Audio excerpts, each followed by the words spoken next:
Live from the Newbery Opera House in South Carolina, the South Carolina Republican Senate runoff debate.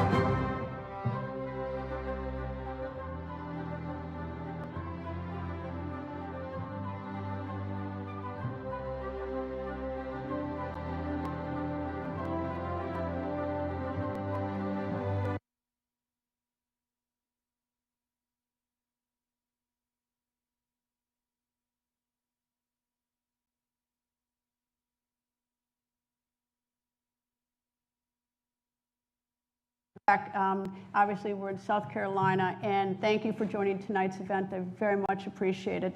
I'm Greta Van Susteren, and we are here under unusual circumstances. Many here in South Carolina lost a friend, and our nation, of course, lost a U.S. Senator with the passing of Senator Lindsey Graham. In 1 week, in a special election here in South Carolina, voters will select the Republican candidate to replace Senator Lindsey Graham on the ballot in the midterm election this November. Newsmax is carrying this debate live across our main cable channel, as well as Newsmax 2, which is our streaming channel. Both channels are in more than 100 million homes, and you can download the Newsmax app on your smartphone right now and watch us free anywhere in the world. I want to bring in my panelists, Van Hipp, a Newsmax columnist and a former chairman of the South Carolina Republican Party, as well as Gavin Jackson.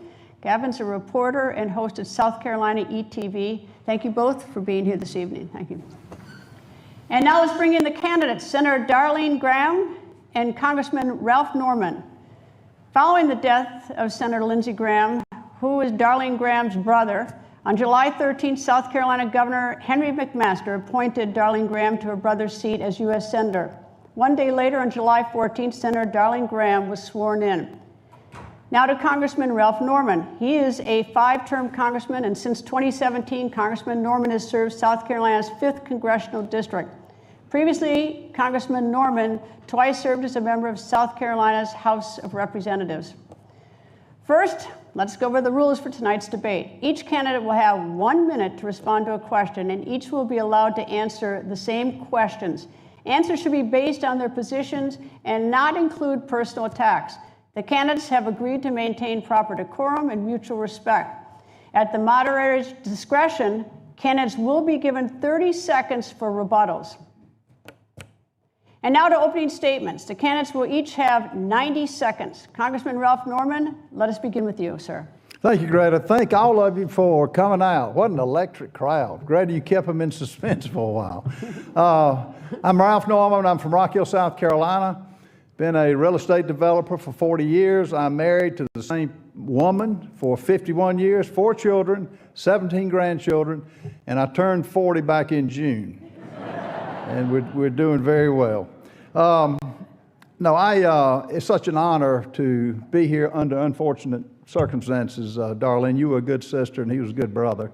But that being said, I am anxious and I'm excited about what we can do for South Carolina. My differences aren't with Darlene or really any of the Republicans. Our differences in who we're fighting are the Socialist Democrats and the rhinos that go along with it. That's our real battle to save this country. It's not other Republicans.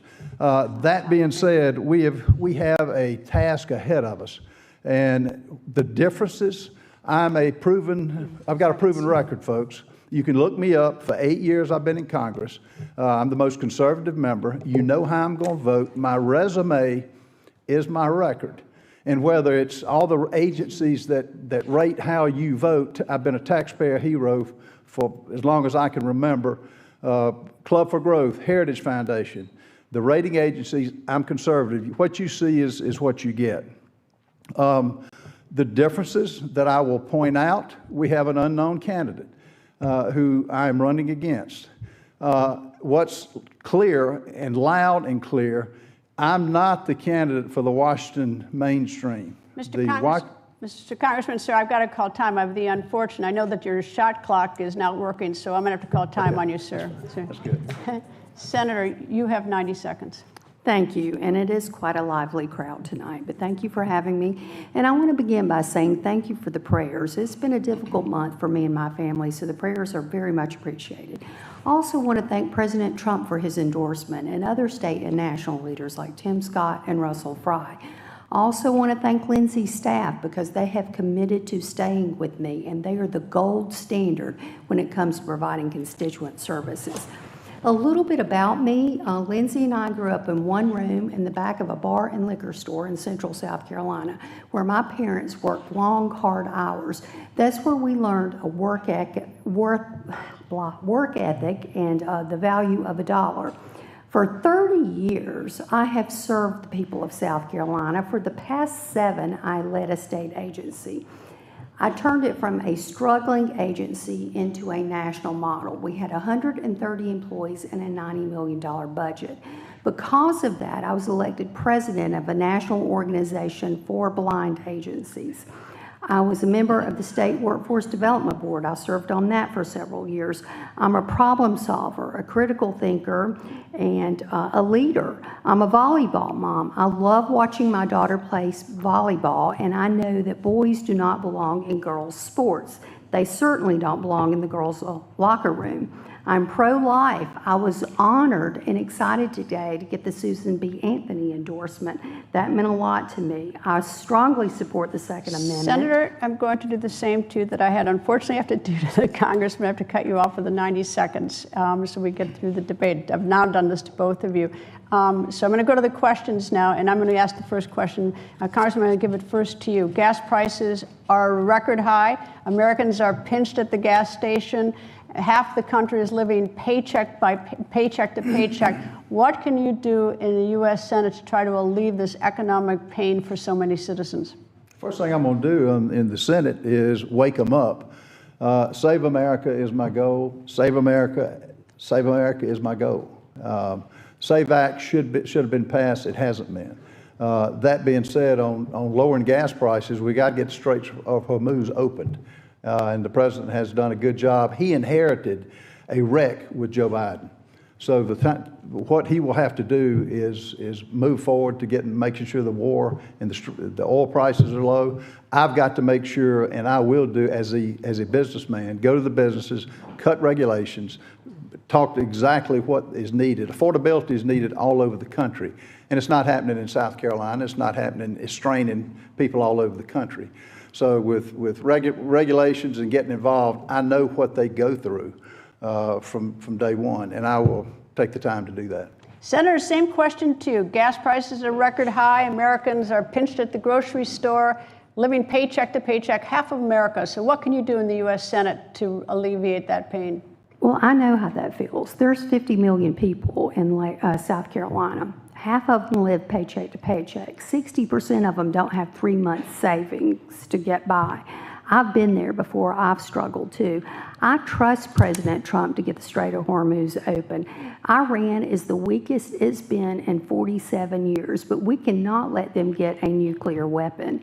But I tell you who voted to increase the gas tax, and that's my opponent. And I can tell you that doesn't help people at the pump.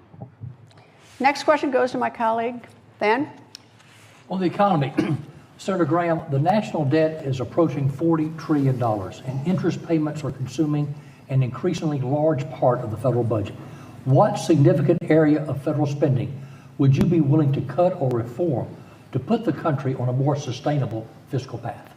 I think President Trump has already done a great job cutting spending. He's cut a lot of fraud, but I think there's more fraud to be cut. When I worked in state government, one of the things I focused on was duplication of services. I worked to cut duplication of services to save taxpayers' dollars.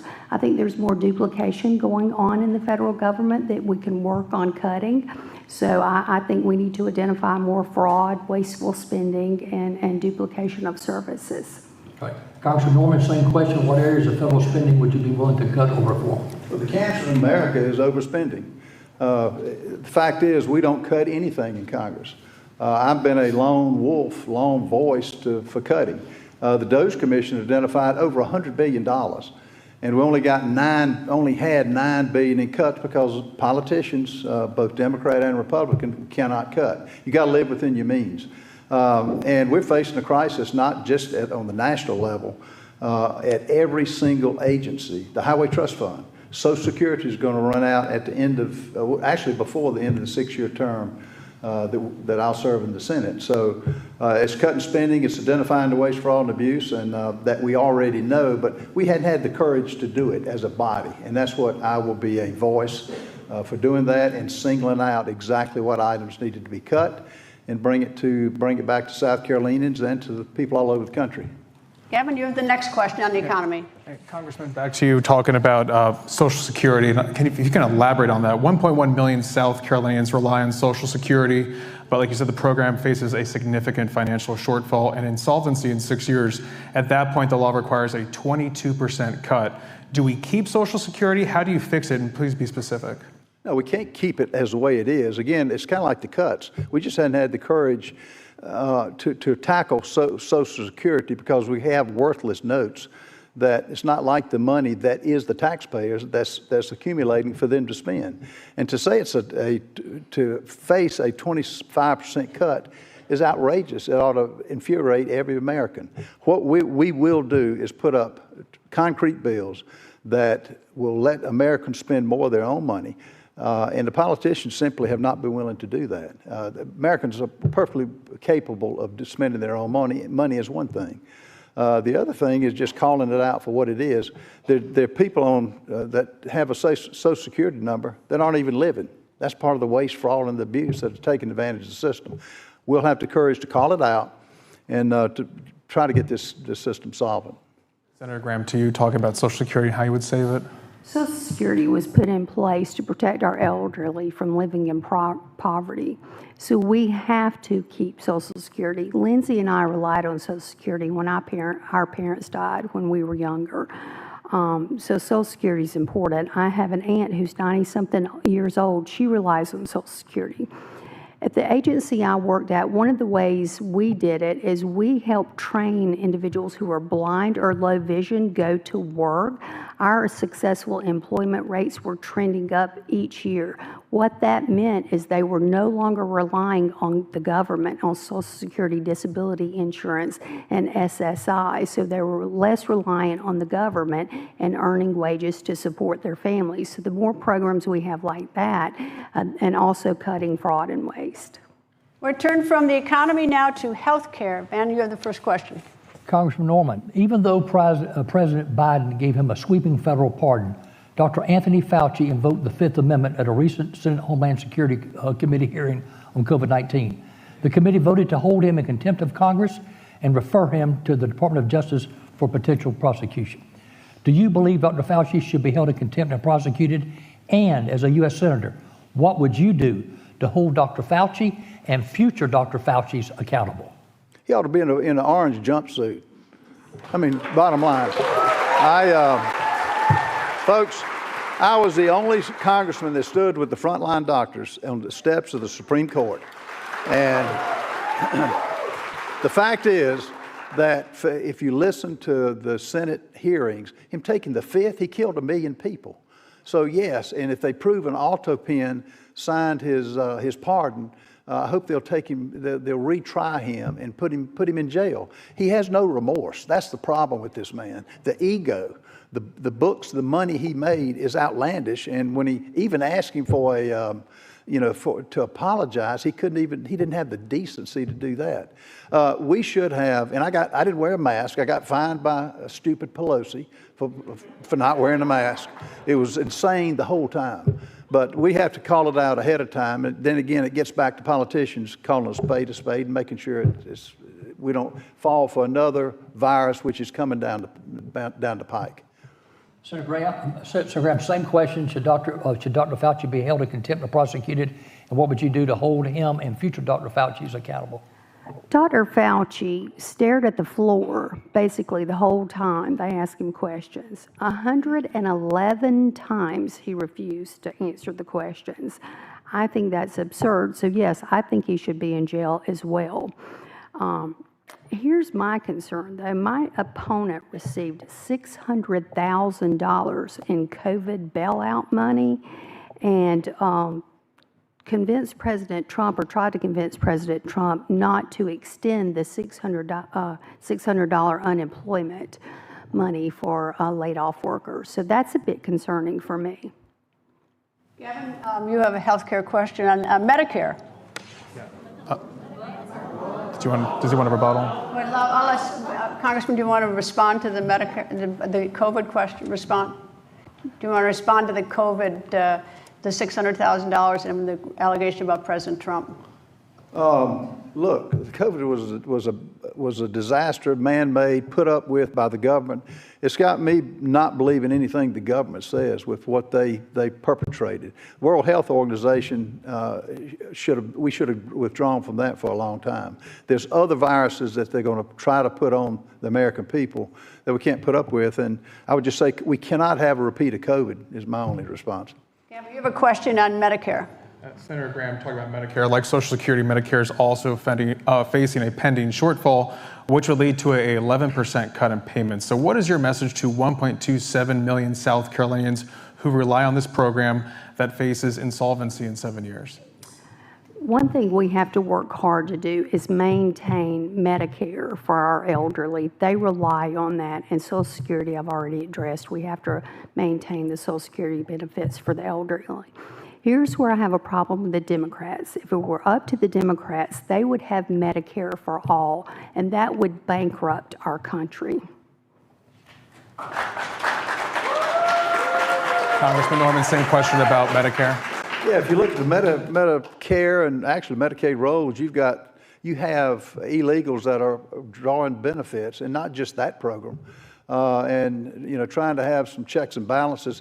And what the American people want are consequences for these people. You've got to have the willingness to identify who they are and get them off the rolls. It is a program that it's not if, it's just when it's going bankrupt. And for us not to even touch the ones that should never have been on the payrolls anyway is just wrong to do. What would you do to improve access to health care across the country? Because it's very uneven. A lot of people don't have access. Obamacare was a wreck. It was a one-size-fits-all. There again, Ms. Pelosi and her comment that you got to pass it before you read it. Every congressman, every senator should have stood up and said, we're not going to do that. We're going to read it first and understand it.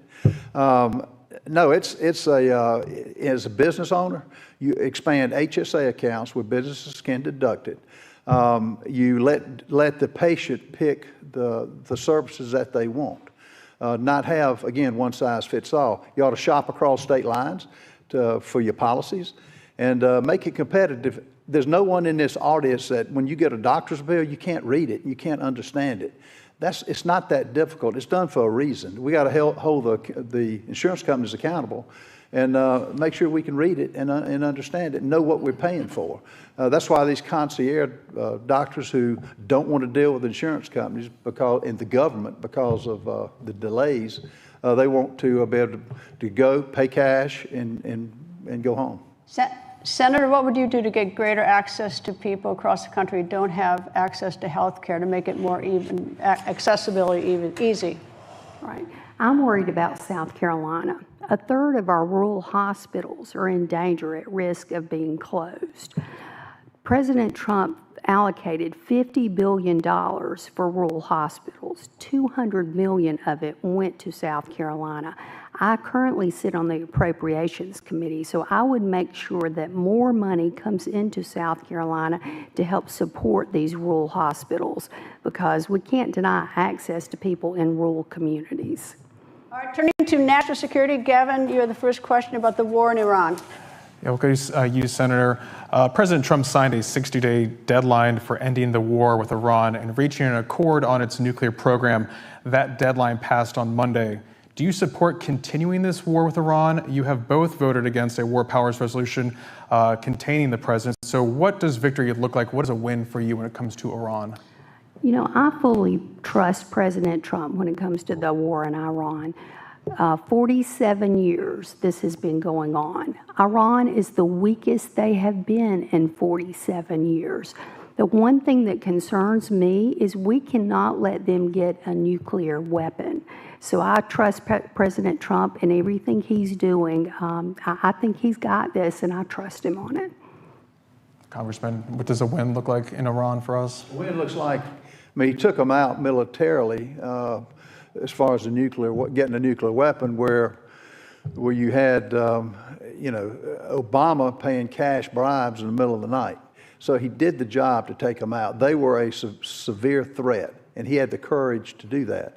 Now, I think that we've got to end it. I think he's going to have to tell the American people what's it going to take. If the Straits of Hormuz are still dominated by a country that's supposed to be decimated, we got to have some understanding on that, because I'm not for endless wars. You win them and you get out. And so I think once he explains that as what's going to have to be done.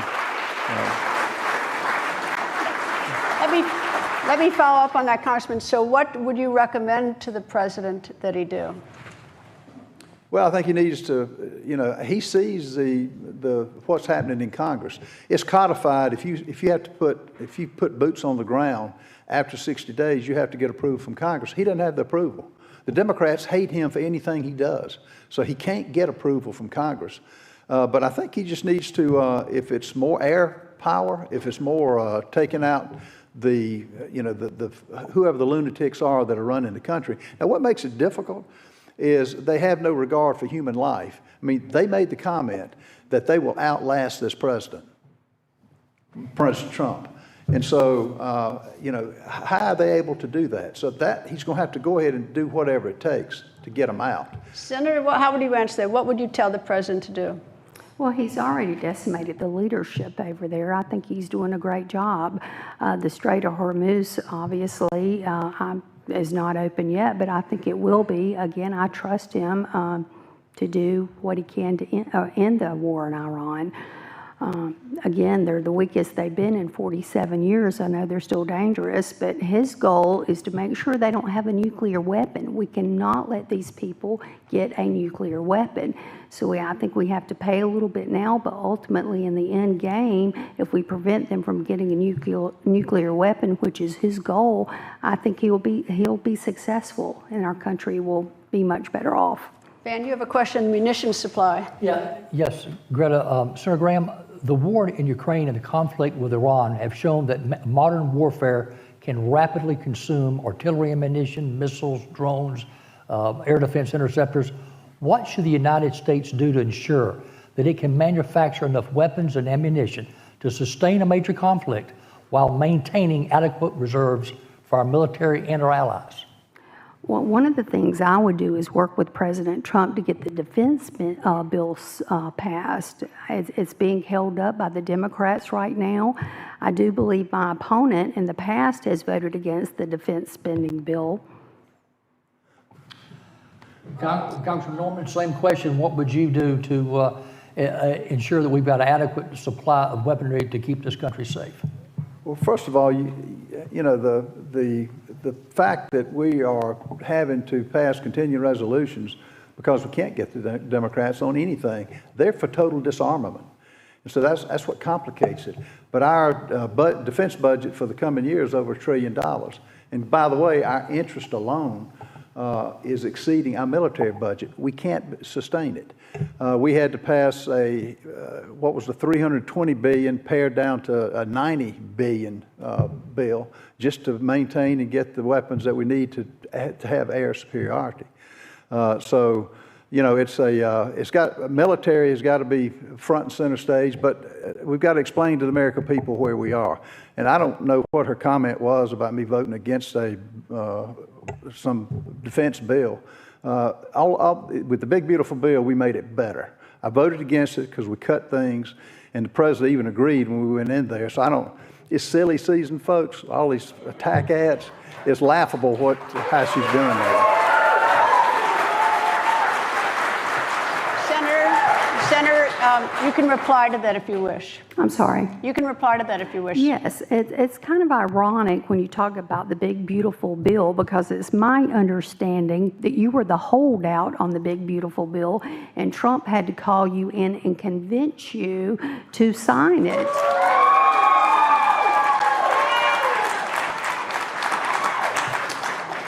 let me move on. National security question. Mine is. I didn't respond to that. Well, we can go back and forth on this. All right, I'll let you respond. And I'll let you respond if That there's is just not true. It's like all these ads you're placing.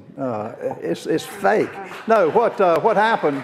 What happened was I was on the budget committee. We had another bite at the apple. When you're in the business arena, you drive the hardest bargain as long as you can. I held out, and when we came to the office, it wasn't anything like what you're talking about. It was.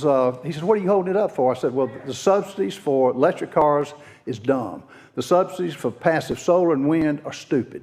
I was cutting it out, and we made it better. He agreed, and so we got it passed. And I would do that over again. I don't apologize for it.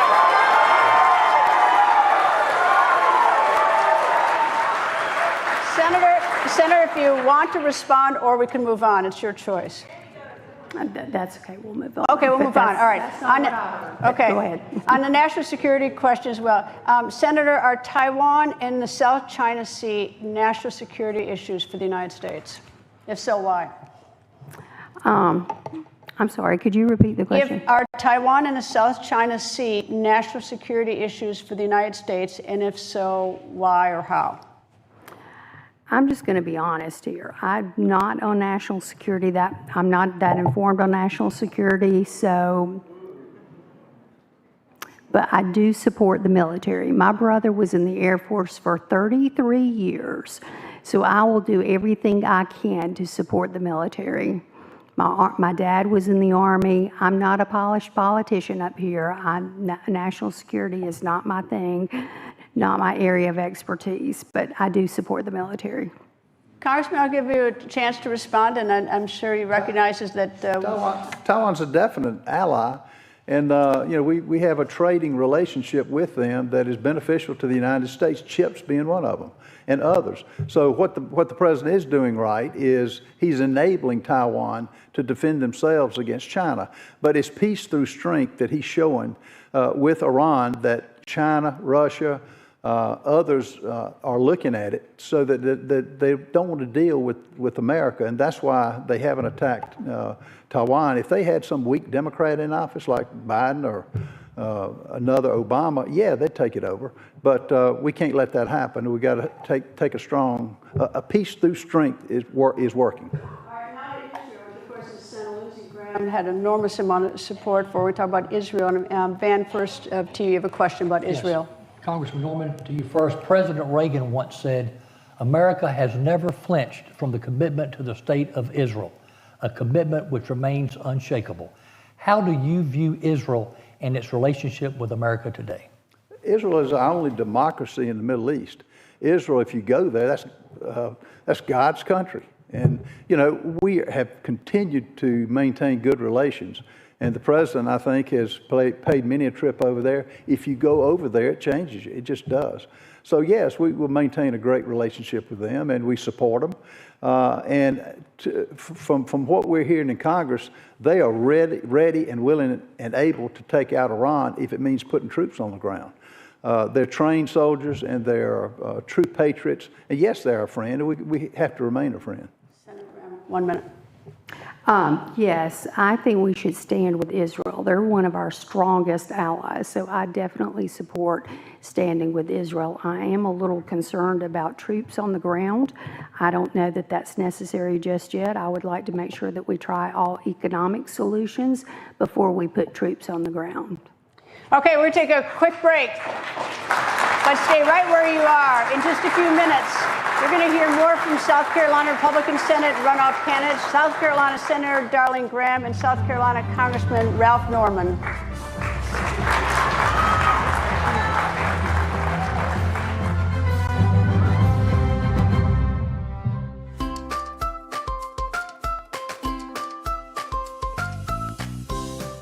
Visit the all-new Watch page on SCETV.org to stream your favorite shows on demand and on your schedule.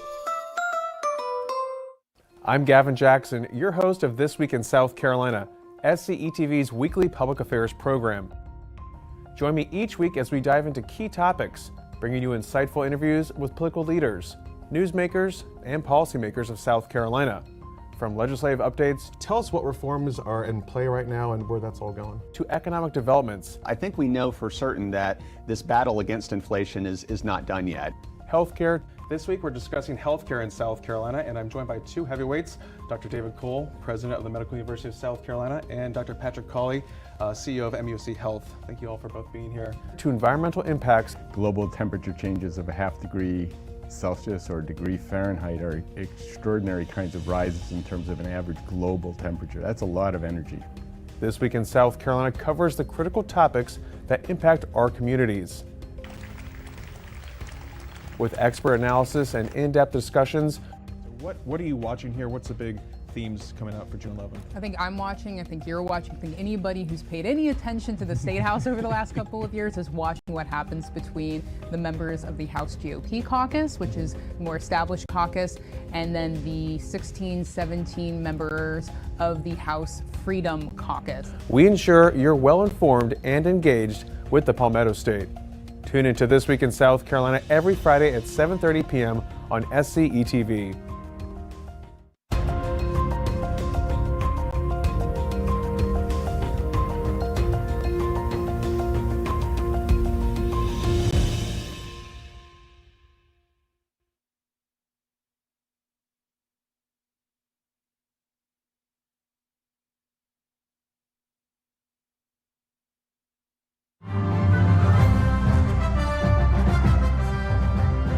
Welcome back to our debate coverage. I'm Greta Van Susteren, and we are here in the absolutely gorgeous town of Newbery, South Carolina, at the Newbery Opera House. Newbery is just about 45 minutes outside Columbia, South Carolina, which of course is the state capital. And I want to welcome back my panelists, Van Hipp and Gavin Jackson, and of course, most important, I also want to bring back our candidates, South Carolina Senator Darlene Graham and South Carolina Congressman Ralph Norman. Thank you both for agreeing to take our questions tonight. Senator Graham, to you, we left at the first break talking about Israel. Anti-Semitism in this country seems to be growing at least in my opinion, unbelievably. Is there, what as a U.S. Senator, should you get elected, can you do to help resolve that issue that's growing? Well, as I was saying, to me, Israel is one of our strongest allies. We have to stand with Israel. Lindsay had a great relationship with Prime Minister Netanyahu. I met with his wife and him personally a few weeks ago, and he was so appreciative of the relationship they had. One promise I made to the Prime Minister, I'm going to continue supporting Israel any way I can because they are such a strong ally of ours. And we have to fight against Iran. Like I've said before, they cannot have a nuclear weapon. So I will stand with Israel.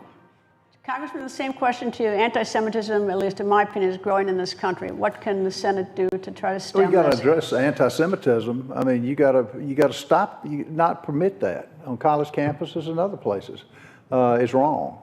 And yeah, Israel is a friend of ours. We have to maintain that friendship and support them. And that's why we have to get our debt under control, our spending under control, and major into major things. And remaining a friend with Israel is a major thing that America needs to focus on and follow through with it. All right, turn to China. Gavin, you have a question about farmland in China. Congressman, more than 40 million acres of farmland in the United States is owned by foreign entities, according to the Department of Agriculture. Chinese investments amount to less than 1%. What does Congress need to do to restrict our adversaries from owning American land and our resources? What South Carolina needs to do is find the land that's owned by China and either get it back or make it so hard so they can't develop it. You don't put up with that. They bought land in Columbia that is near our military institutions. You stop that. Same thing on the Confucius Institute, where they had colleges were letting Chinese students come in under the guise of majoring in one major and then switching to get our secrets. And they sent the brightest and the sharpest over here. You got to stop that. I called them out. Guess what two were guilty of it? U.S., Carolina, and Presbyterian College, my alma mater. I called them out. Guess who called me? The lobbyists. We're making all this money. I said, yeah, but you're giving the country away. And they changed it, but we have to be aware of that and stop it. and not let them form these LLCs where they buy it and then move forward. And I'll tell you, TikTok, you hadn't heard it yet, but TikTok is still controlled by China. We would never be able to have a TikTok into China as they're into our country. Time. Senator Graham. I think China is destroying our businesses. So President Trump has been the strongest president we've had against China. It's kind of scary. They have bought up too much farmland. The military base he's talking about is Shaw Air Force Base. They bought farmland right next to Shaw. They're interfering with our food supply chain. That's a national security threat. The AI, and they're becoming leaders in the AI industry. This is dangerous for our children, interfering with AI and businesses. There have been instances where her children are committing suicide because of AI. So we cannot let China win. We have to continue to fight against China. I would support a federal ban to prevent them from buying farmland, because we cannot let China win. Van, your China question. Senator Graham, staying on the same issue, one of your colleagues, Senator Jim Banks, recently has sounded the alarm on the threat of communist Chinese nationals working in our AI labs here in America. And currently there's a provision in the National Defense Authorization Act that he put in requiring American companies, AI companies doing business with the Pentagon, to report insider threats and some of the security breaches. My question is, do you support Senator Banks' effort to safeguard against communist Chinese infiltration in domestic AI labs, and would you ban communist Chinese nationals from working in our AI labs here in America? Yes, it scares me. Like I said, China leading AI is a scary situation. So I would I would support any federal ban to prevent them from buying farmland. I would support a ban against them taking over labs, data centers, AI labs. We can, again, I can't say it enough, we cannot let China win the war when it comes to taking over our businesses, buying our farmland, winning in AI. It's very dangerous. It's a national security threat. So I would support any type of bans against China. Congressman Norman? Yeah, of course. Yeah, you naturally do that, but you have to go further than that. Like the balloons that flew over this country for as long as they did, and when we went into SCIF to find out what the Biden administration and the generals knew, they denied it. As a body, we should have screamed about it and stopped them from doing things like that. But it's all being aggressive and letting the American people know that we're representing them. Yes, we're not going to let China in. Yes, we will go to the military and the ones that really have the intel and take the steps to stop it. It's not going to happen by itself. They're aggressive. They play the long game, and it's not easy to do. But we as senators and House members have got to force the issue, because there's so many. They fight you on so many different fronts. Senator Graham, in light of the fact that key chemical components that make generic drugs, life-saving drugs for people in America come from China, what should we do to protect our supply of drugs? Because we are so dependent on these components from China. I think we need to bring back all manufacturing to the United States. The fact that they manufacture our medical supplies or drugs, again, is a very scary situation. We cannot let them manufacture our drugs. Whether it's AI or drugs, they are destroying America. They're destroying our American companies. Again, President Trump has been the strongest president against China. So we have to continue. It's a battle against China. Congressman. Yeah, I mean, we bring back manufacturing. We have to have the environment in the United States that incentivizes companies to come back here, which we're doing. President Trump has done a good job on that. The tariffs had to be in place with China. You got to have reciprocal trade and fair trade. It wasn't that way under the Biden administration. It wasn't that way under the Obama administration. But you use everything you can to make sure that the Americans are producing what we can make. China depends on our cancer drugs, in many cases we make here, but we've got to use our leverage with them, and they don't do anything voluntarily. You've got to make it, and you've got to be smart enough to do it. All right, artificial intelligence has been brought up, so we're going to turn to artificial intelligence. Gavin, you have the first question on whether to regulate or not. Yeah, that goes to Congressman Ralph Norman talking about AI. There are currently no regulations on AI. It's truly the Wild West. Is AI too powerful to be left to companies to regulate at this time? Absolutely, it's too powerful. Anybody who has grandchildren, when what you see on TV and the dangers that it has when they can make images exactly and imitate your voice. Now, it's going to be tough to do because, you know, the internet is unregulated anyway for the most part, and government hadn't been able to do it. It doesn't mean you stop trying, but yeah, you try to regulate what you can and find out what you can so that it's used in a good way instead of hurting American children and Americans in general. Senator Graham, regulating AI. AI is definitely out of control. There have been so many nightmare stories and situations.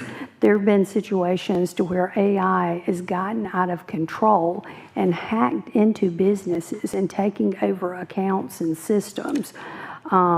This is very concerning. AI is growing smarter and smarter. So there has to be some federal bans put on this. We have to step in and get control of AI. It's against China, but I mean, AI itself is becoming smarter. So I'm very concerned. It's a scary situation. I'm personally very scared of AI. Van, you have a question on artificial intelligence? Yes. Senator Graham, multiple South Carolina counties, Colleton, Newbery, Greenwood, and others, have passed or are advancing moratoriums on AI data centers because of concerns about the power grid, water and ratepayer bills, and so forth. President Trump and his administration, however, views AI data centers as a top national security priority in the AI race versus China. As a senator, where would you come out on this, and how do you balance the state and the federal interest? Well, we were just talking about how dangerous AI is, how China is leading in this. So we can't let China beat us in this AI battle. That's a national security issue. It becomes very concerning to me. So when it comes to data centers, I think it needs to be heavily involved by the communities. There needs to be guardrails in place, regulations in place. But again, we have to have data centers because we can't let China win in this AI battle.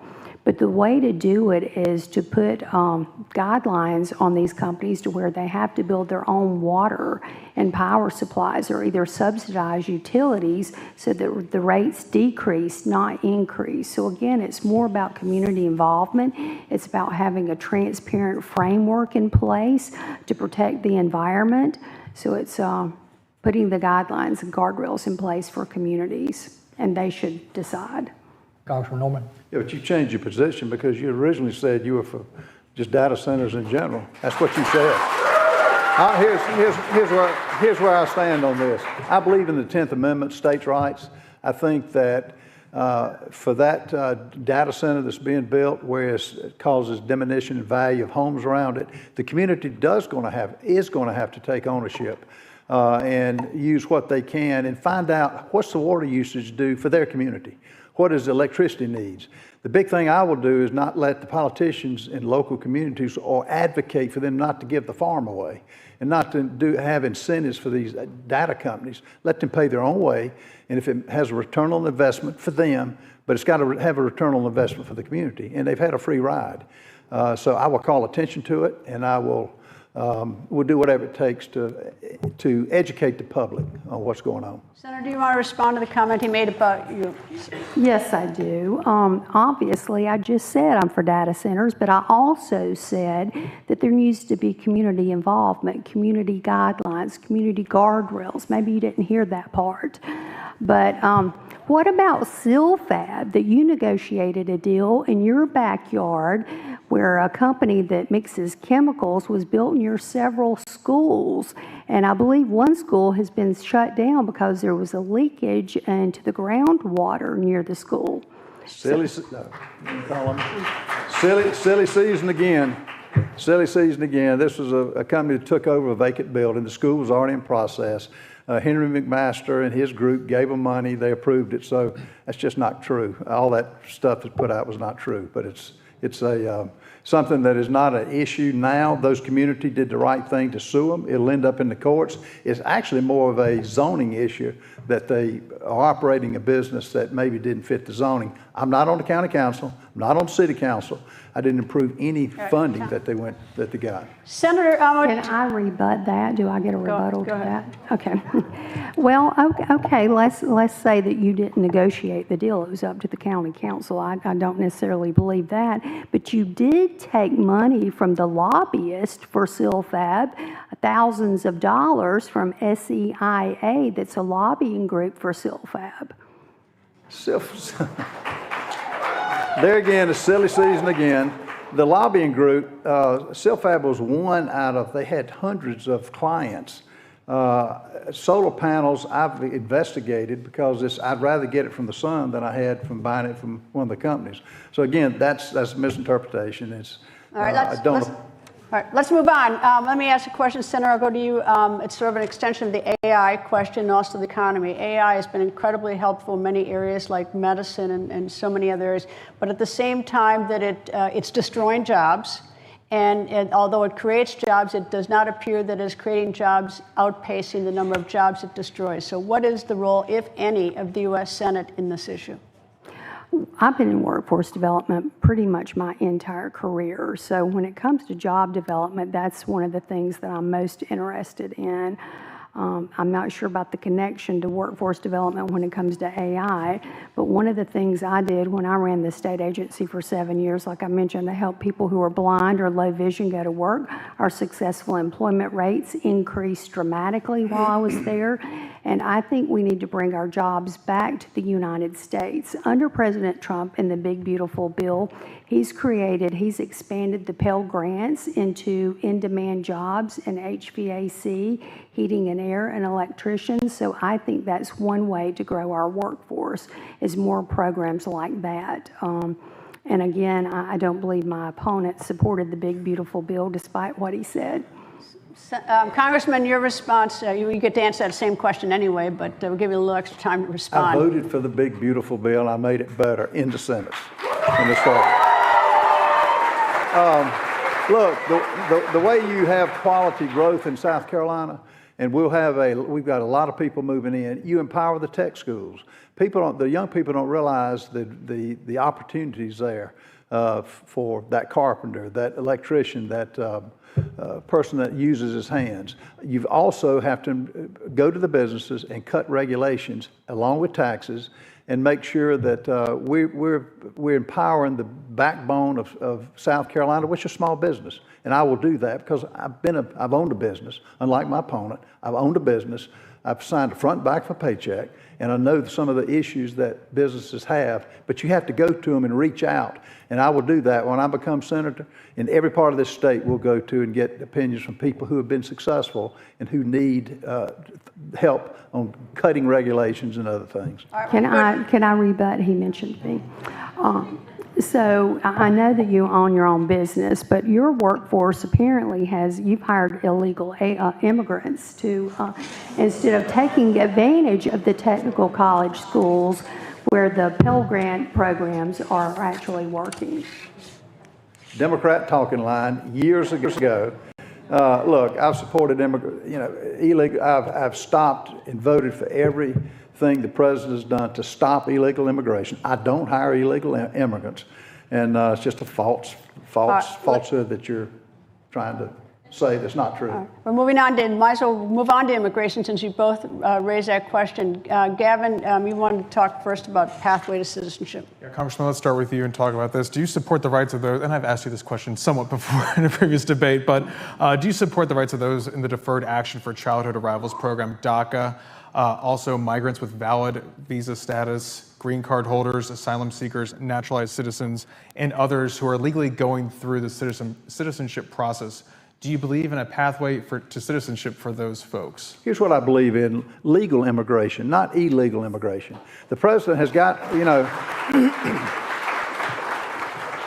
have to have a pathway, but you have to get the illegals out of the country now. You're either legal or you're not, and you get them out of the country. And then you have an expedited area for those workers who have been here and have not caused trouble and provide work and for different companies. You have a organized way to do it. But this president has had his hands full with trying to unwind 4 years of everybody in this universe coming into America, and the Democrats did it. Because they wanted a power base, and it didn't work, and the president's taking actions to do it. So it's got to be legal immigration, not illegal.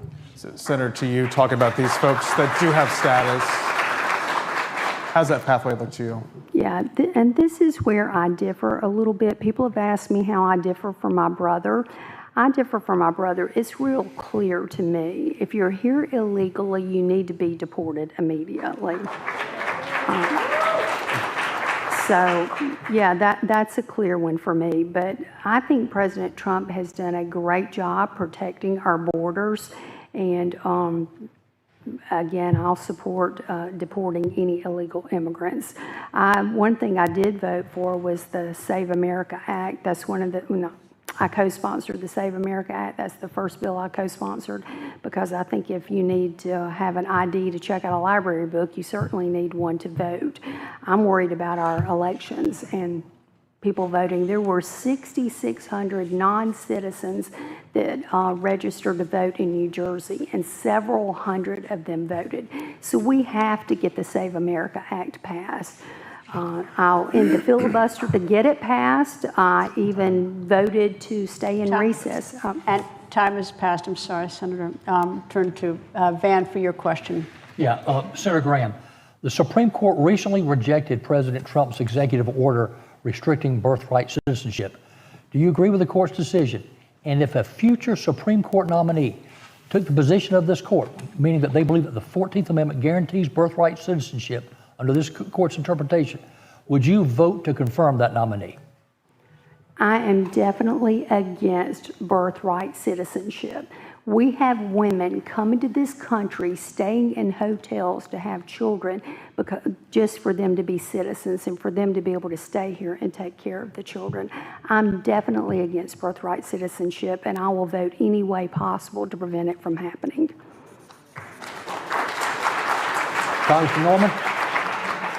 Absolutely. Birthright citizenship is wrong. They're advertising signs in Mexico, pay $4,000 or maybe more to have a baby in America. That's flat out wrong. And I would use a litmus test for a judicial candidate. And Lindsey did a good job on Kavanaugh. And he was a conservative judge who ended up to be a conservative judge, unlike Amy Coney Barrett, which switched colors. Senator, two-part question. Is our immigration system broken? And if two, are you committed to an overhaul of the system legislatively top to bottom so we have some sort of certainty?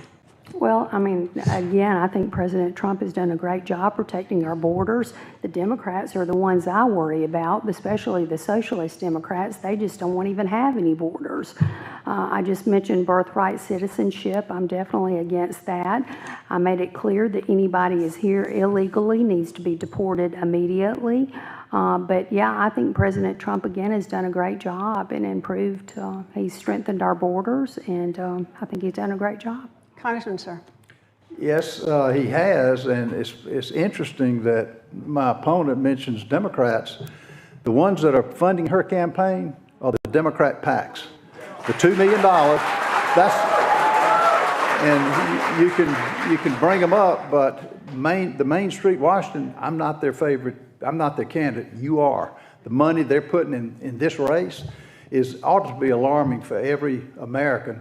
Every ad that you see trying to tear me down is paid for by a Democrat donor who's put up, one billionaire put up $1 million. I got $2 million going against me this next week. I gladly take that. But it's coming from Democrats who are supporting her candidacy for some reason. It's very alarming. Senator. Yes. Absolutely. I got several points there. Well, first of all, if we're talking about a Democrat contributing, there was a Democrat that you contributed to in Charleston that was running for an office, so there's that. And also, you've received millions of dollars in PAC money. I think you started a PAC ad today, so that's the pot calling the kettle black. Look, let me tell you, the money that the PAC, the difference, mine, I take zero money for Democrat PACs. Bernie Sanders' PAC, the PAC that supported Kamala Harris, is putting the $2 million in your campaign. You know where my money's coming from? South Carolina. It's between my money and South Carolina money. It's not the Democrat Party who see something in you that they like. They do not like me.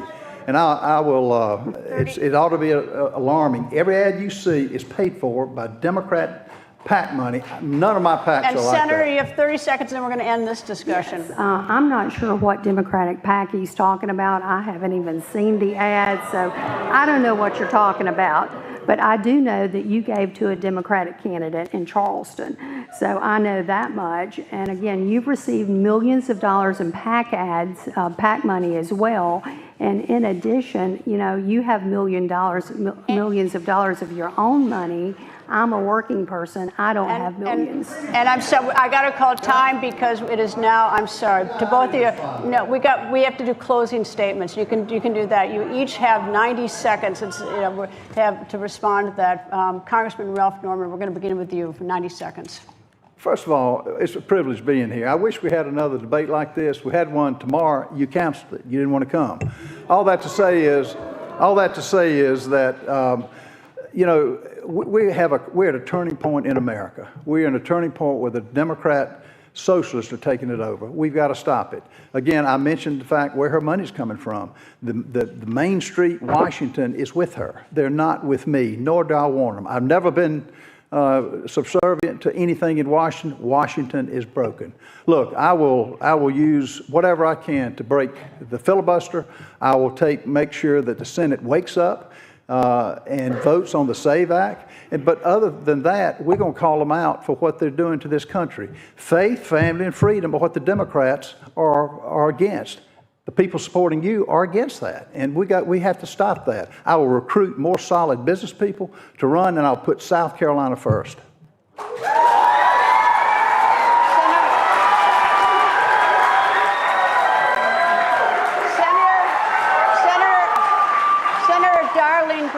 Your closing remarks, please. Yes. First of all, I'd rather be out in South Carolina meeting the voters than here on this stage with you.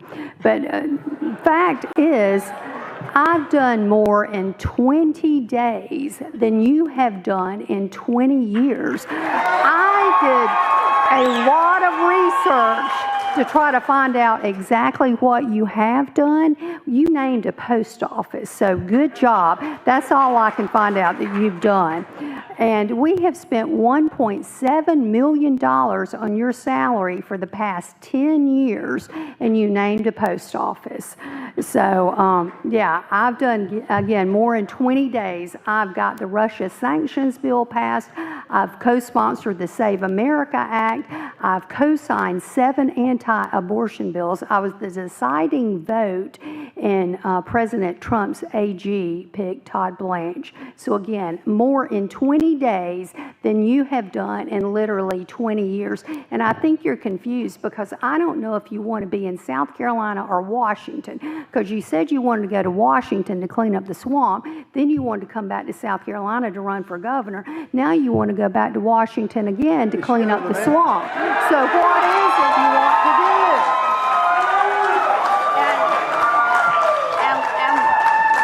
And with that, I thank both candidates. I'm sure you'll get a chance to speak to each other again and no chance to go out and campaign and talk to the voters. I want to thank South Carolina. They've been wonderful to us here since we've gotten here, and the debates is a wonderful opportunity for us to get to meet candidates. Always, though, grossly incomplete to tell the whole picture. So I regret we don't have more time, but I certainly appreciate the time you've given us. And I want to thank my panel here, Van, Gavin, and good luck 1 week from tonight. It's a big night. There you go. Now it's up. And they're gone. They're both headed out the door. It's up to the voters in this state to decide which of these two candidates are going to be the next senator.